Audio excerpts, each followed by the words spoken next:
Welcome back to another Marathon Mortgage Happy Hour. I am Mike Witzak, a loan officer here at Marathon Mortgage, and I'm Rory Farrell, another loan officer here at Marathon Mortgage. very nice. So, we're just going to do the usual. We're going to drink a brew. We're going to talk about what's going on in the industry, and we're going to discuss some wins we had for the week. So, you want to start us off with the beer? Yeah, start it off with Dewey Beers El Trono, which is a 4.5% Mexican lager. Mexican lager, basically just super light lager, similar to an American light lager. Corona. Kind of. Kind of? But done with flaked corn. There you go. Thank you, sir. Thank you. And Ooh. this is going to be up your alley, I think. Yeah. Dewey, even though they're from, like a small little town in Delaware, and they're, it's not like a major metropolis, they Do well. They make good beers and they do well, and they have a well-respected name in the community. I don't know if it's because of you or what it is, but like now I know when I smell a beer if I like it or not. And I just smelled this and it You're learning. It made me happy. Wait and cheers, bro. What's up with you? It's like a beach beer. It's nice, For clean, sure. Light. little sweetness to it because of the corn. It's a day drinking beer. Yeah, I mean, All you can day. see. It's a nice sunny day, Yeah. super light, 4.5%. So. I'm gonna be bold and I'm gonna say it. I'd buy a 4-pack of these. Whoa. That's wild for me. Yeah. I don't buy 4-packs. You don't see them that often up here. The local spot that I pick up my beer from, it was pretty inexpensive. It was like $15 for the 4-pack. So not bad. It's good to see other breweries from other parts of the country coming and being able to get that locally. So Dewey Beer, I salute you. All right. I love this. we'll tag you in the post. Yes. Very good. All right. So industry stuff. You ran into an interesting thing. Oh yeah. Okay. Like this week, really, like a couple days ago. Yep.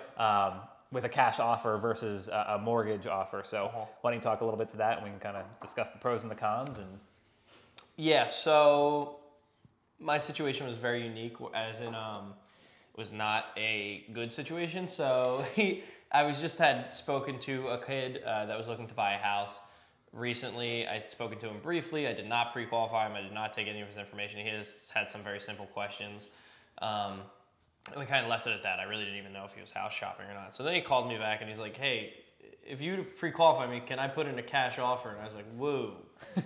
I was like, I don't know. Step one, get pre-qualified. Step one, let's take all your information. Let's see if you can get pre-qualified. But a cash offer is basically saying, hey, you're signing the deal saying you're going to buy it in cash. So, if you're going to buy it in cash, but you plan on still getting a mortgage, if the deal was to fall through in the mortgage end, you're still kind of tied into that, you are still tied into that contract, and you're going to lose your deposit if you try and back out of it, or you have to buy the house in cash. So it's a very risky thing to do, and if you are going to do it, I highly suggest you talk with your loan officer.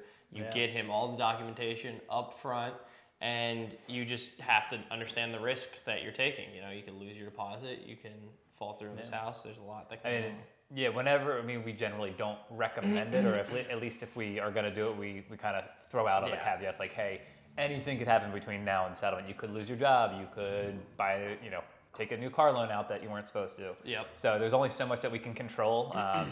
Could underappraise. There's only so much that we can control during the mortgage process, and we can prepare as best we possibly can. 99% of the time it's totally fine, but that 1% of the time where someone loses out $60,000 in their deposit, they're not going to be happy. So as long as people kind of understand the risks of that.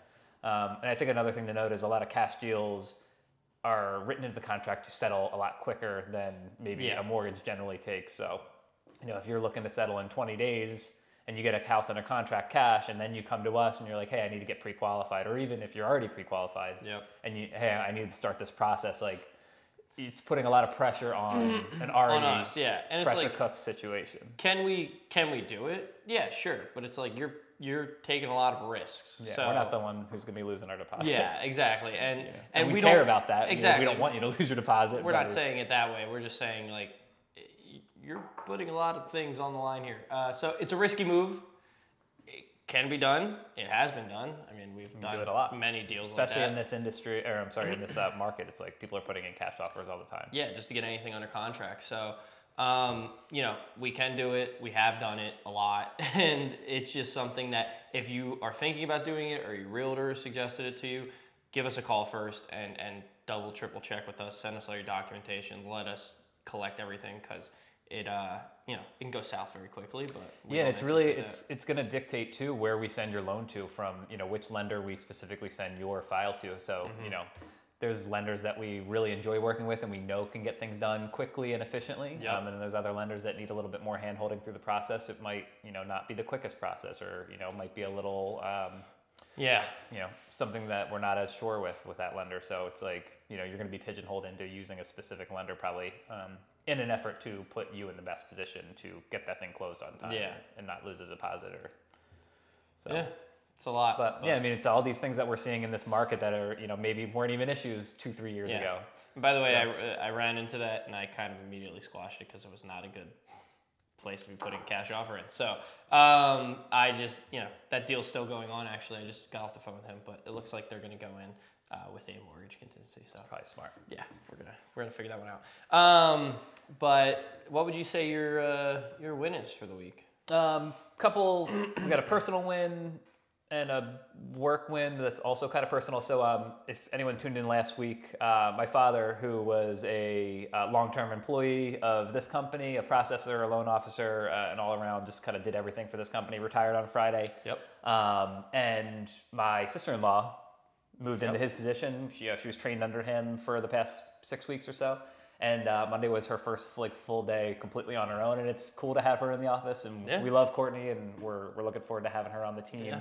For sure. And it just kind of speaks to our company and our team, like keeping it in-house, you know, working with people that we want to work with, working with people that we trust and who aren't, you know, who are going to treat our clients and our realtor contacts and, you know, someone with the same respect morals. and same morals. Same ethics. She comes to us from the title side of things. Yeah. So, you know, we're going to have her on this podcast at some point. Yeah. So that was kind of a business win because it's going to be fun to have her in the office.